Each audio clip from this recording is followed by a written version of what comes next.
Okay, we have two thoughts, two possible problems with determinism or the predetermination of all things, written as a decree, things that could never be otherwise because God's meticulously controlling them right now.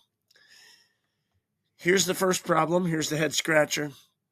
If predetermination is true or determinism is true, that means God is purposely creating the division, yet he's calling believers to unite, right?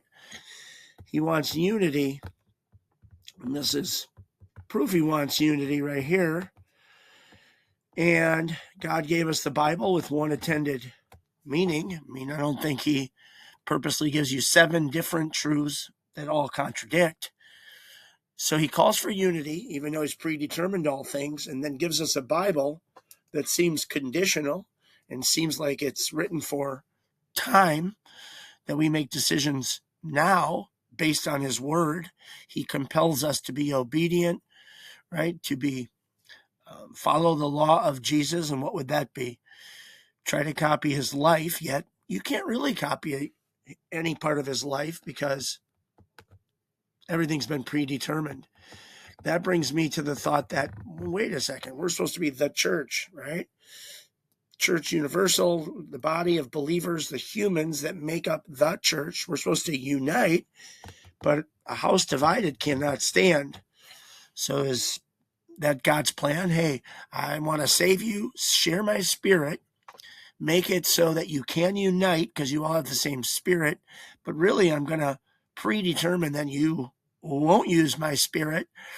You won't stand together. You won't really unite because you're going to have differing views, hundreds and thousands of them, and it's going to be confusion and chaos, and human pride will reign, and they'll never get along, even the Christians. Now, that's not true for all Christians, but that's really what happens. So a house divided can't stand. Next, another question that comes to mind is, if God did reveal his actual characteristics in the Bible, and he's a God that can't lie, he doesn't change, he's immutable, he's everlasting to everlasting, his word never dies out. If he doesn't change, and we've actually been predetermined, and we've been predetermined based on his character traits, his attributes, then why is it exactly the opposite in our world of his attributes, everything that we see? I think I worded it better right here. How come if he predetermined everything, he predetermined a world that's opposite of his revealed character and essence? That's the question, right? He doesn't want evil. He doesn't want to be angry. He doesn't want to see the death of anyone. Yet that's all we see. That's what he predetermined. Everything he don't like, everything that's against his nature revealed. Very weird. And here's a whole bunch of scriptures again that talk about his qualities, his attributes. So in short, how is it that